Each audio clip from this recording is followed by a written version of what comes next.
We're making our way through Joshua. We're up to chapter 17. There are 24 chapters in the book of Joshua. And we've left off in this section, Joshua divides the land. And I mentioned it typically is boring according to this cartoon. But there's ways to get rid of boring. One way is to get rid of the teacher. Now, this past week was interesting for me, and it was reminded of where I am on the clock of Psalms 90. I'm well past 11 p.m. All right. And so for me, Ephesians 5 down below, redeeming the time, for we know the days are evil. It's my opportunity, it's our opportunity to use our time wisely.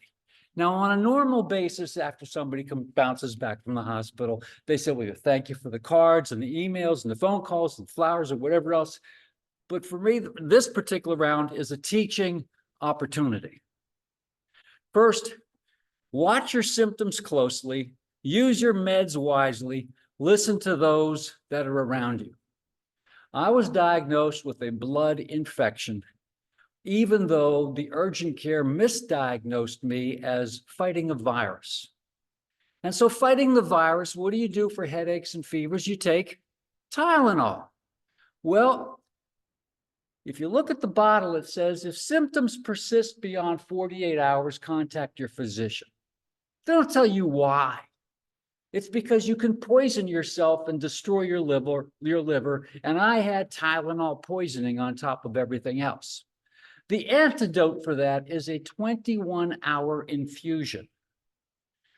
So use your meds wisely. If your symptoms are going beyond 48 hours, rotate between Tylenol and ibuprofen, because Tylenol attacks your liver, ibuprofen attacks your kidneys. And so between the two, you have some extended life before you go and consult your physician. Well, I can't take ibuprofen. I'm on blood thinner. Guess what they gave me for pain in the hospital, even though I'm on blood thinner? Ibuprofen. They weren't about to give me any more Tylenol. So use your meds wisely. Listen to those around you. That blood infection attacked all of my vital organs, including my brain. And 4 days before I admitted myself to the hospital, Jenny said, you better go see a doctor. You are not right. She tells me that all the time. But she was right this time. I mowed our property now for 33 years, and I almost put the tractor in the pond. My brain was not working properly. And when that happened, I said, it's time to go to the hospital. So have a will where it can be found. Say, well, I don't need a will. I've already got a will. You probably know somebody who doesn't. There was a mother that we were soccer parents together 20 years ago, and afterwards, you go different directions. Her son never got married. He was in his upper 30s and a bachelor, and he died without a will. And we ran into this lady, all teary-eyed, and she said, you bet you didn't hear Thomas died 2 years ago. I said, no, I'm so sorry for your loss. She said, we just now cleaned up his affairs because he had no will. So get yourself a will. There's a thing called a sweetheart will, where basically husband and wife just get married. They need to have a will. So basically it says, what's mine is yours, what's yours is mine. And then if we both go in a car accident or something, it belongs to mom and dad or whoever. All right? Then who gets the kids? In the state of Pennsylvania, if you have no will, the kids become part of the foster system. And even though your will says it belongs to my big sister or whatever, it's just a suggestion. The state can decide what they want to do with your kids, but they'll take your suggestion very, very seriously. Have a living will and discuss. So when you go to the hospital, they ask you if you have an advance directive or a living will. And I said, yes. And they said, well, what is it? I says, it do not resuscitate. What that means is if I'm incapacitated, if there's anything you have to do to bring me around, don't do it. Well, there were some family members in the room that didn't like that idea. Dad, would you consider intubation? Dad, would you consider defibrillators, blah, blah, blah. I said, let me tell you something. If I say yes to this and no to that, and they come up with some procedure that is not listed, I could be sitting there and they're going to say, well, half the family would say, yeah, he would have accepted that. No, he didn't want that. So I'm making it crystal clear. Don't mess with the body. Now, for everybody else, that's different, okay? Think through that.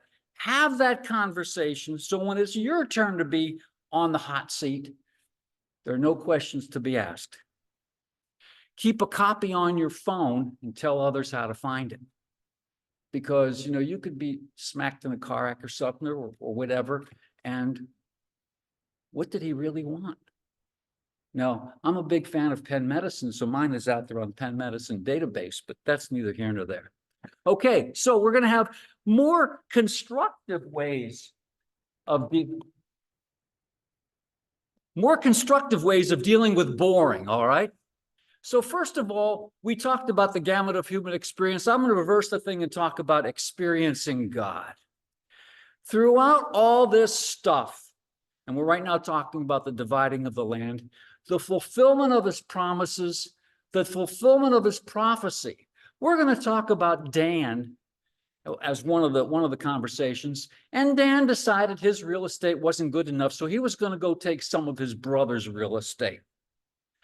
Moses, when he wrote Genesis, chapters between 12 and 19, where Abraham is chasing after the kings that attacked Lot, they said he sent them as far as Dan and Damascus. And that'll make more sense when we get to the maps and everything else. But that happened centuries before Dan really did take his brother's real estate. So here we are. We've covered a series of the human experiences. We're going to talk about the dawn of entitlement, and we're going to talk about rebellion. The dawn of entitlement is where there is a piece of real estate was given, and they said, well, this isn't good enough. Give us some more. The rebellion was Dan, and they said, this isn't good enough. We're going to take some more. And then ultimately, blessings in due time. So we're into chapter 17, 11 verses, hacking up the cities and the boundaries. Verse 12, yet the people of Manasseh could not take possession of those cities, but the Canaanites persisted in dwelling in that land. Now, keep in mind, every time we've read this stuff, the script says, the Lord has given. It's already yours. You just have to take possession of it. Now, when the people of Israel grew strong, they put the Canaanites to forced labor, but not utterly to drive them out. So here is the dawn of entitlement. There's Manasseh. They have a whole bunch of real estate. And there's Ephraim. They've got a chunk of real estate. And remember, those are the two sons of Joseph, okay? So then the people of Joseph spoke to Joshua, saying, why have you given me but one lot and one portion as an inheritance, although I am a numerous people, since all along the Lord has blessed me? So they're saying,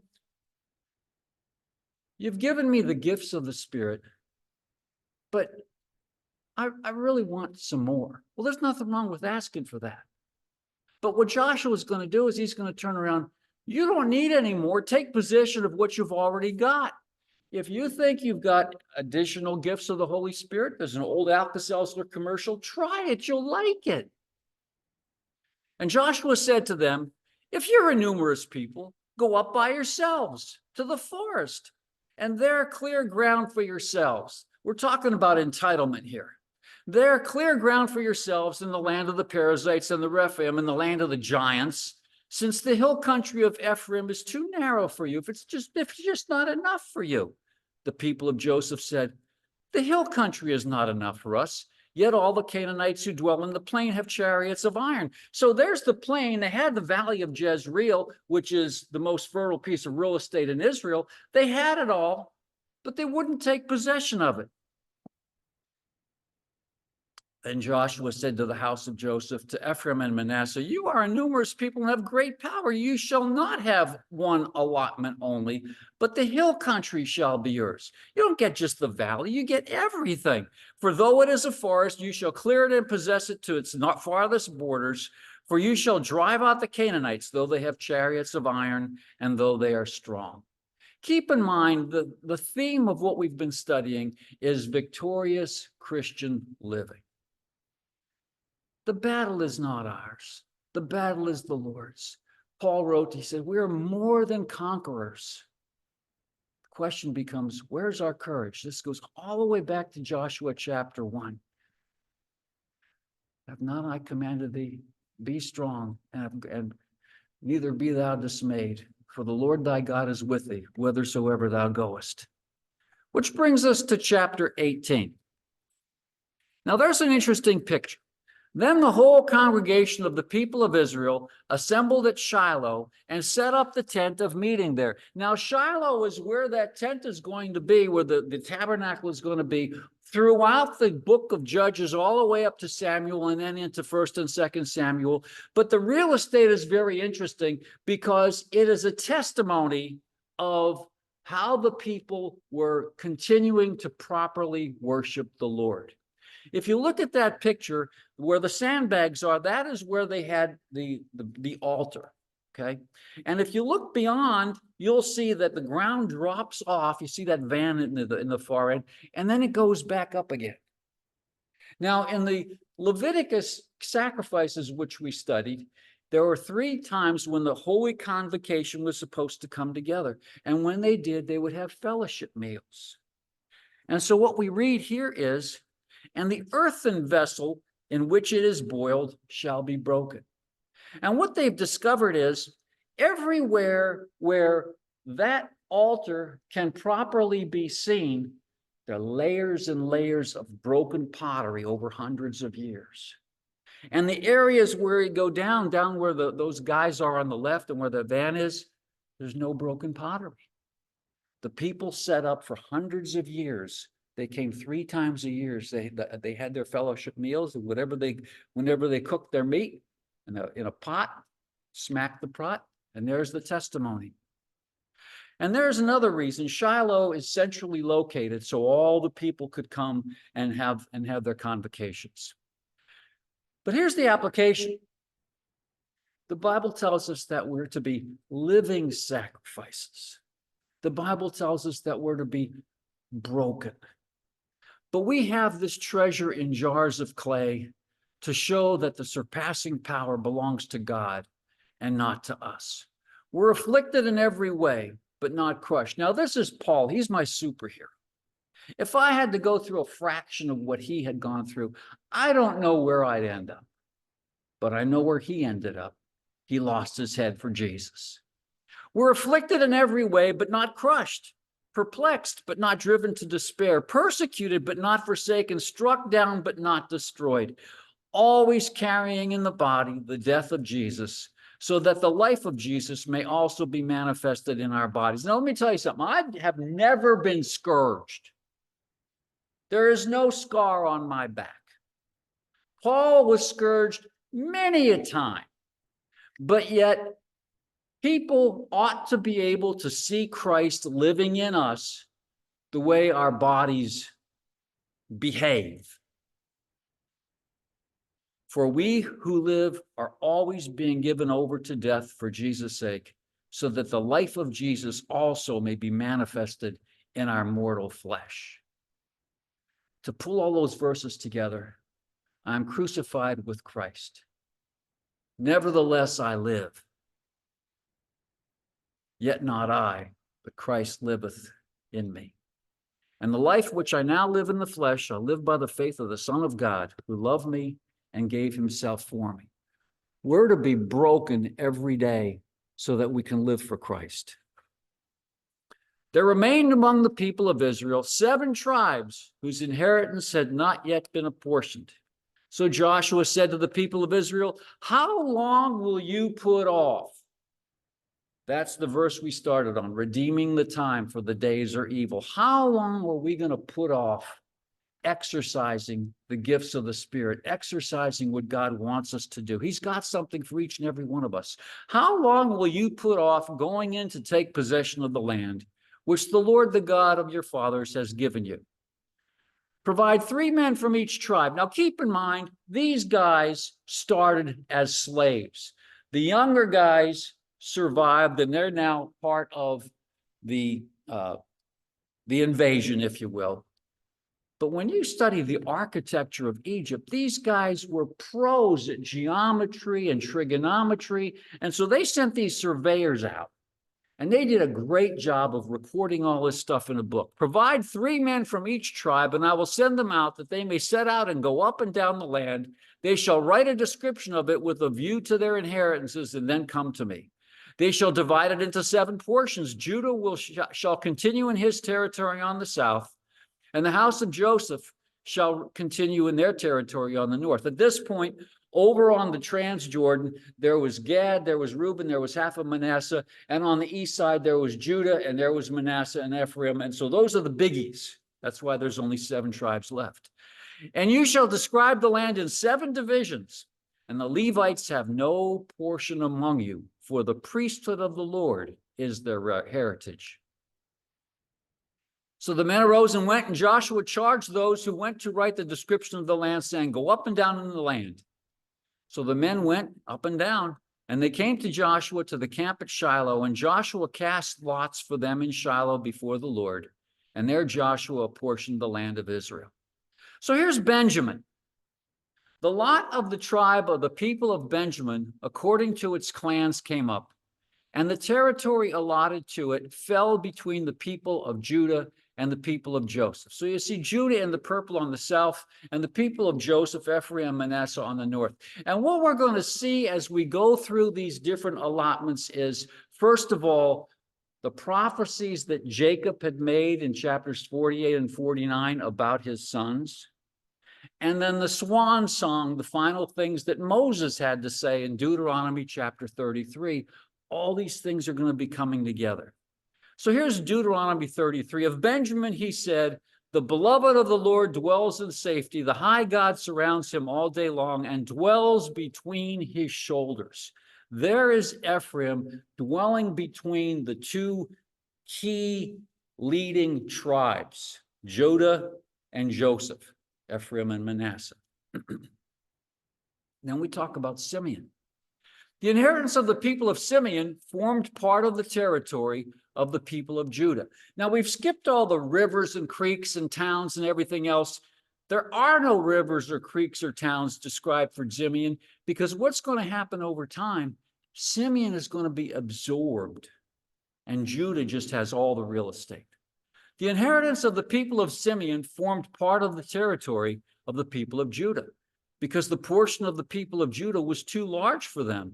The people of Simeon obtained an inheritance in the midst of their inheritance. But by the time of the kings, you don't see any Simeon. It's just simply Judah. And so here we have what Jacob had to say about his sons, Simeon and Levi. Simeon and Levi are brothers. Weapons of violence are their swords. This is going back to when they killed all the men of Shechem because they raped Dinah. Let my soul come not into their counsel, O my glory. Be not joined to their company. For their anger they killed men, and in their willfulness they hamstrung oxen. Cursed be their anger, for it is fierce, and their wrath, for it is cruel. I will divide them in Jacob and scatter them in Israel. We just read that Levi had no real estate. They're going to be given 48 different towns. We're not going to go through the list. And we just read where Simeon was allowed to dwell within the land of Judah, but ultimately they were consumed. Simeon is not mentioned in Deuteronomy chapter 33. So the inheritance of Simeon, I will divide them in Jacob. Simeon's not mentioned in Deuteronomy 33. And you take a look at the census from chapter 1 of Numbers to chapter 26, they dropped by almost 70%. Yet God will find 12,000 Simeonite missionaries in Revelation chapter 7. You know what that means? That means he knows exactly where we are. I'm 2072 Gap Newport Pike. That's my allotment. But he knows where we are spiritually, and he knows who we are. And the question becomes, are we going to increase in the Lord, or are we going to shrink? Are we going to let our engines run in idle? But God knows, and God has a plan There is no genealogy records of the Jewish people ever since the destruction of the temple in 70 AD on earth, but there's a genealogy in heaven. So there's a view of census 1 versus census 2. And up in the top, you see Simeon, they shrank by 63%. And down below, you see Manasseh, who grew 64%. And then here we see again in Deuteronomy, they are the 10,000s of Ephraim and the thousands of Manasseh. See, you see, Ephraim was smaller, Manasseh was larger. But what this blessing is saying is over time, Ephraim is going to grow and Manasseh is going to shrink.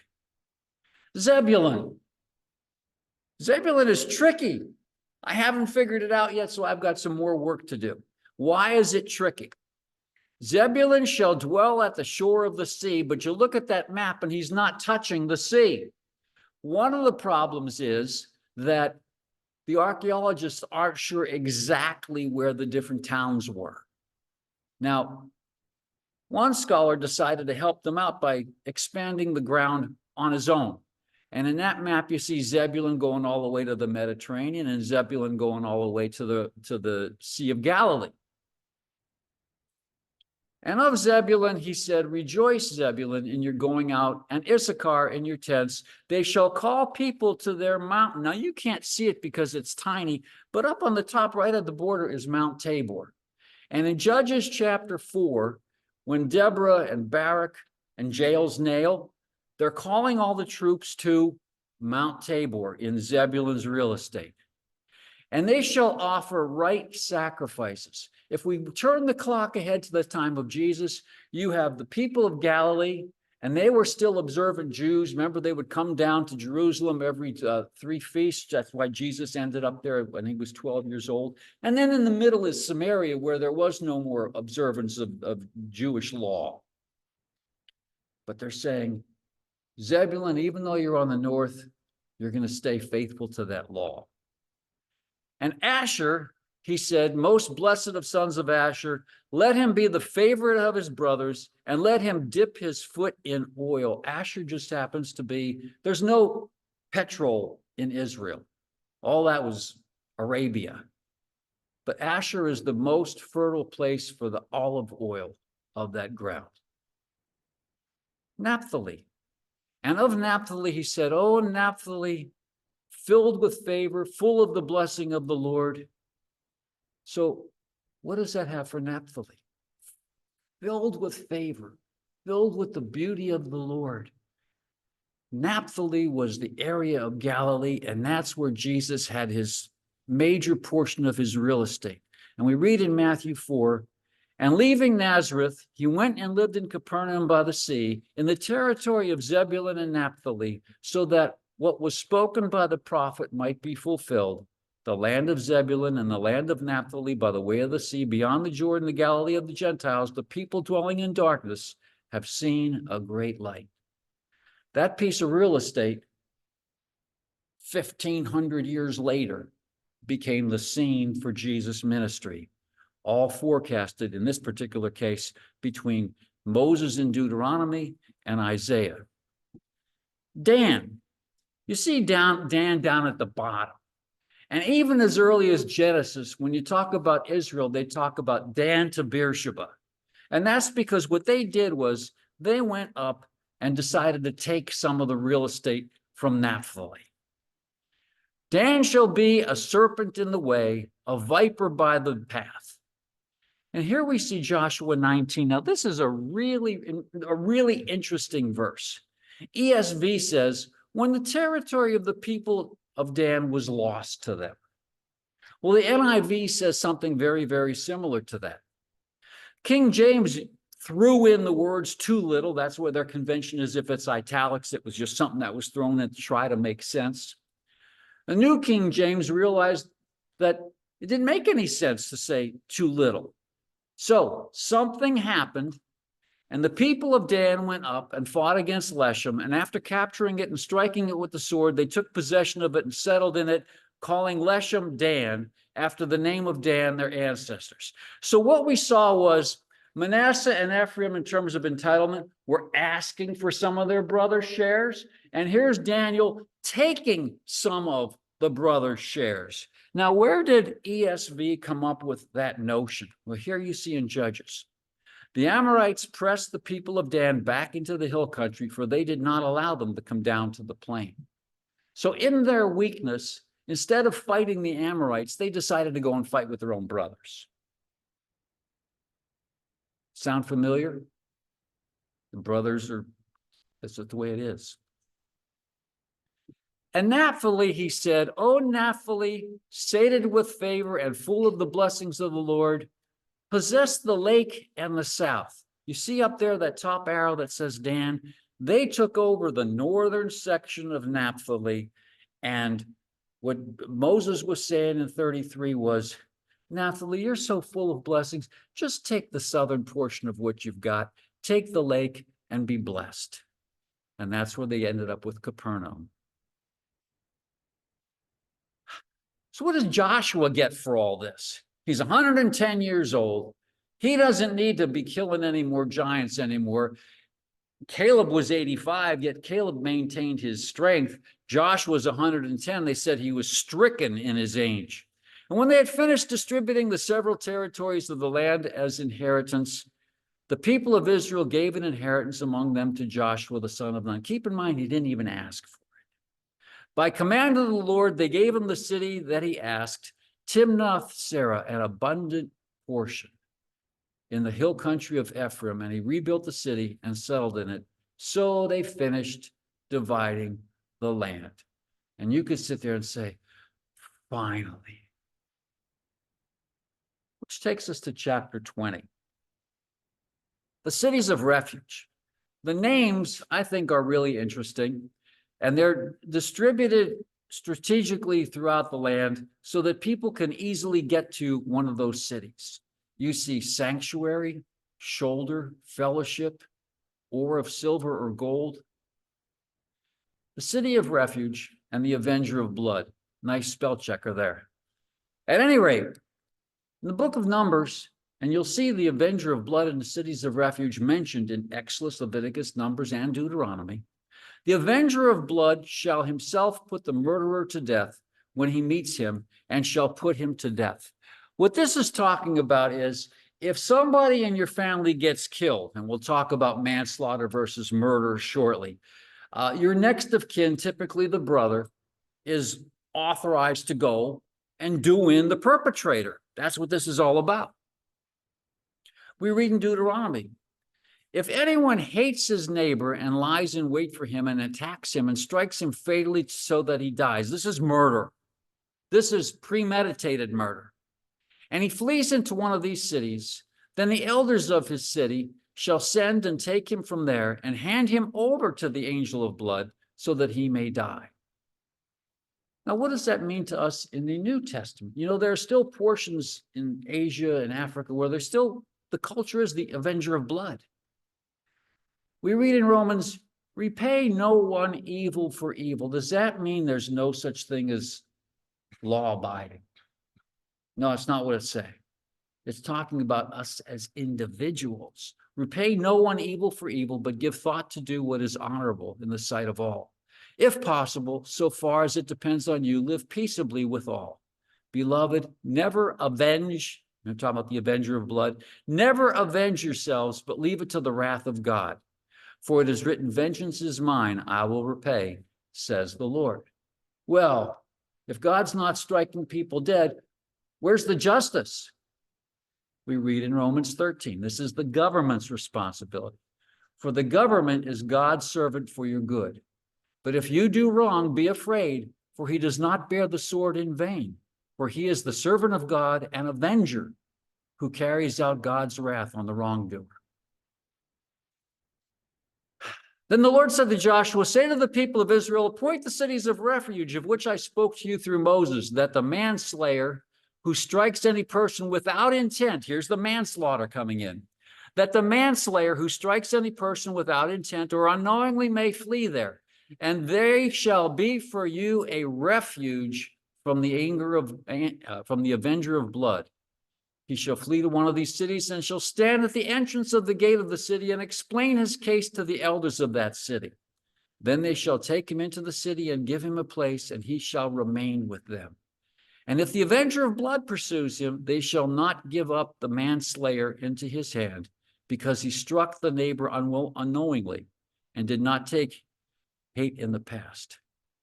And he shall remain in that city until he has stood before the congregation for judgment, until the death of him who is the high priest at the time. Now, each of those cities of refuge were Levitical cities, so the Levites would know when the high priest would die.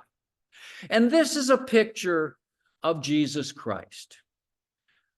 The model falls apart, however, because they're talking about the innocent coming. Manslaughter is involuntary manslaughter. I'm guilty, yet I have a place of refuge, and we'll get to that shortly. There are many passages that talk about the avenger of blood and seeking the cities of refuge, but the most famous is Abner, Asahel, and Joab. If you recall, Abner was the chief general of Saul's army, and Joab was the chief general of David's army, and Asahel was Joab's brother.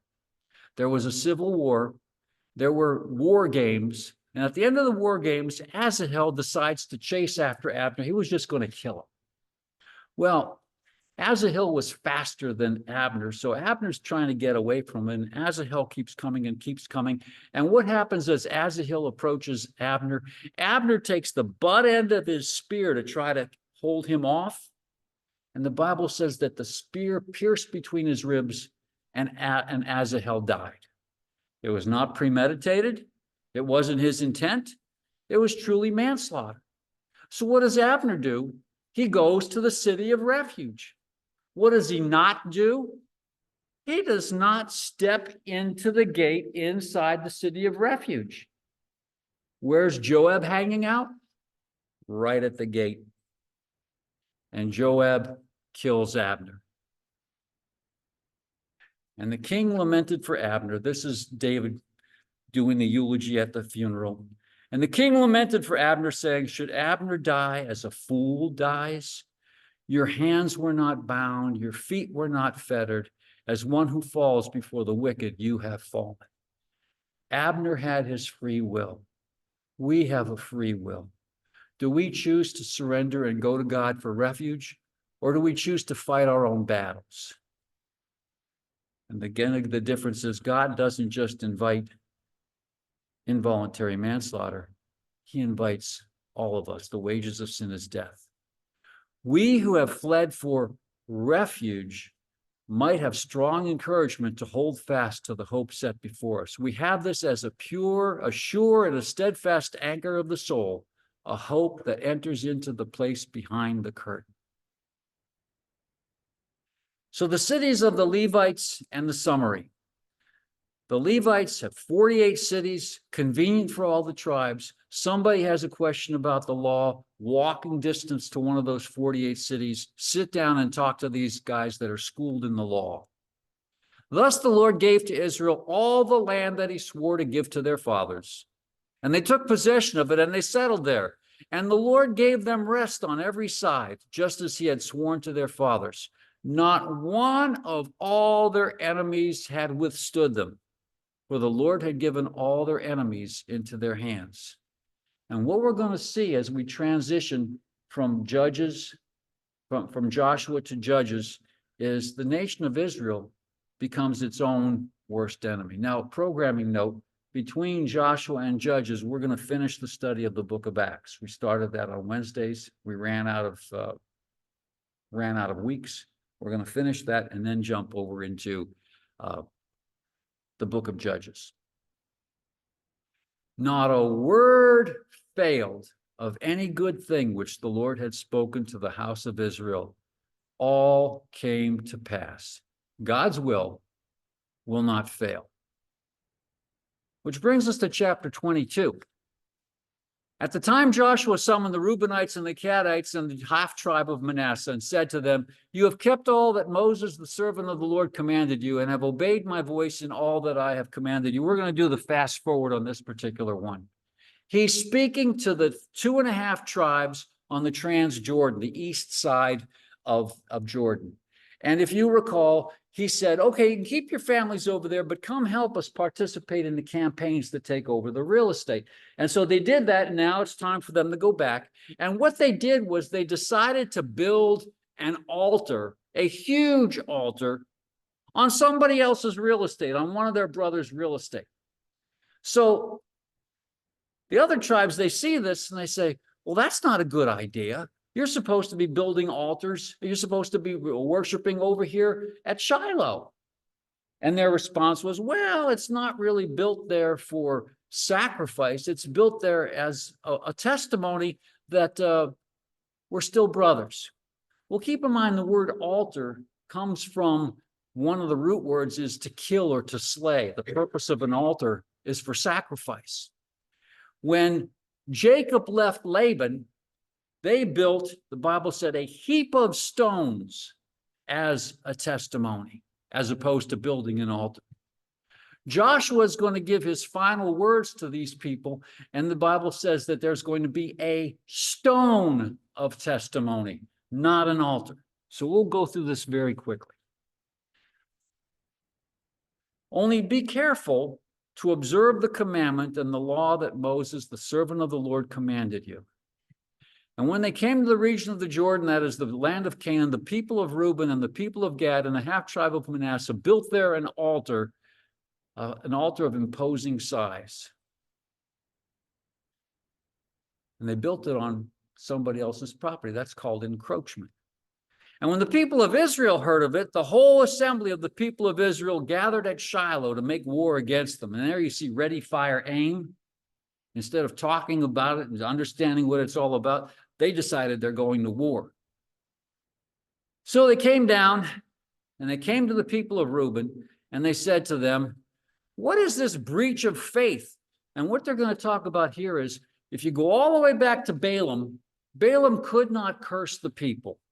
He blessed them and blessed them again. And then finally he said to Balak, I'll tell you how I can get under their skin then. Have them intermarry, have them have extramarital sex with your women, and the place is going to fall apart. And that was a place called Baal Peor. And what they're doing here is the Western tribes are saying to the Eastern tribes, don't you remember Peor? Why would you have a breach of your faith? Have we not had enough of the sin at Peor, from which even yet we have not cleansed ourselves? In other words, they still had it in their brain, those women, that situation. It was ugly. They would kill 2 people with 1 spear because they caught them in the act, right through both of them. He says, this sin has not been cleansed from us yet, and you're going to go back in that direction? That you too must turn away this day from following the Lord. And if you too rebel against the Lord today, then tomorrow he will be angry with the whole congregation of Israel, just like Achan. Achan sinned and God was angry with the whole congregation. But now if the land of your possession is unclean, pass over into the Lord's land. They're saying, hey, if your land isn't good enough and you're worried about east versus west, come be part of us. Come take some of our real estate. We talked about one brother asking for another piece. We talked about another brother taking another brother's piece. And now we have the brothers inviting people to come. All part of the gamut of human experience. Did not Achan, the son of Zerah, break faith? We mentioned that. Then the people of Reuben and the half tribe said in answer, the mighty one, God, the Lord, he knows, and let Israel itself knows. It was not in rebellion or in breach of faith against the Lord. Do not spare us today for building an altar.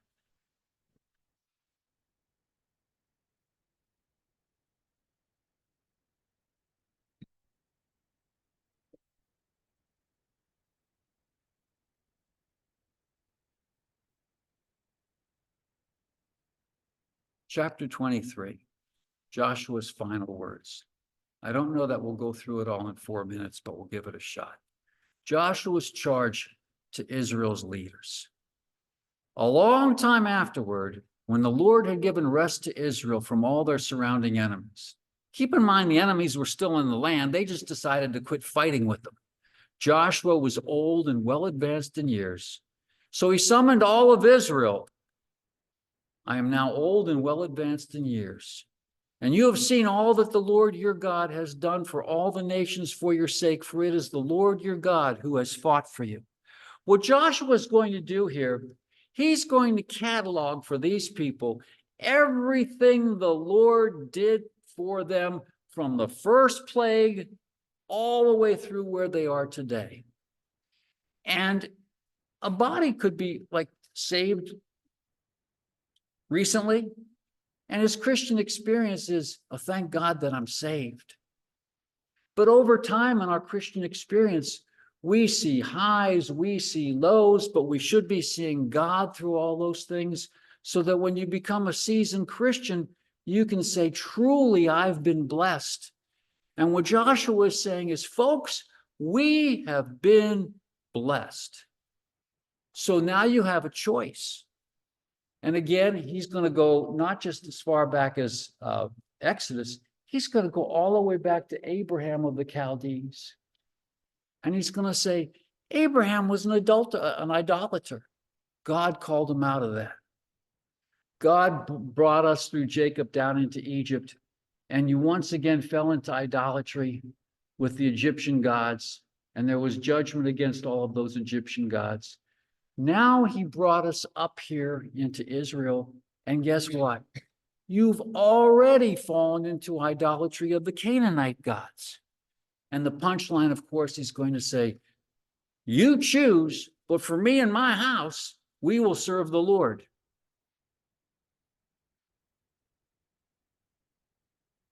Therefore, be very strong, keep and do all that is written in the book of the law of Moses. Keep it clean vertically. And then he says that you may not mix with those nations remaining among you to make mention of the names of their gods. Keep it clean horizontally. But you shall cling to the Lord your God, just as you have done this day. Be careful, therefore, to love the Lord your God. For if you turn back and cling to the remnant of these nations remaining among you, and make marriages with them, so that you associate with them and they with you, know for certain that the Lord will no longer drive out these nations before you. That's what the book of Judges is going to be all about. And now I am about to go the way of all the earth. And you know in your hearts and souls, all of you, that not one word has failed of all the good things that the Lord God promised concerning you. So they're at Shechem.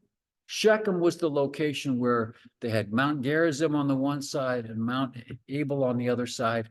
The blessings and the curses back and forth. And here's Joshua's swan song. He starts off with Abram, and he says they were idolaters. And then he talks about giving the real estate to the sons, and Jacob ends up down in Egypt. Then he goes into Moses and Aaron, and he splits all these things down. Bottom line, I gave you a land on which you had not labored, and cities you had not built, and you dwell in them. You eat the fruit of vineyards and olive orchards that you did not plant. Jesus said to the apostles when the woman at the well was saved, he said, one man plants, another man sows, that the two may rejoice together. There will be situations where you've sown seeds, but don't see the end result. And then there'll be situations like right here where you didn't sow any of those seeds, and all of a sudden you see salvation. Now, therefore, fear the Lord and serve him in sincerity and in faithfulness. Put away the gods that your fathers served beyond the river and serve the Lord. And if it is evil in your eyes to serve the Lord, choose this day whom you will serve, whether the gods your father served in the region beyond the river, or the gods of the Amorites. But as for me and my house, we will serve the Lord. And then the people answered, far be it from us that we should forsake the Lord to serve other gods. Sounds just exactly like what they had to say when Moses gave them the commandments on Mount Sinai. Far be it from us.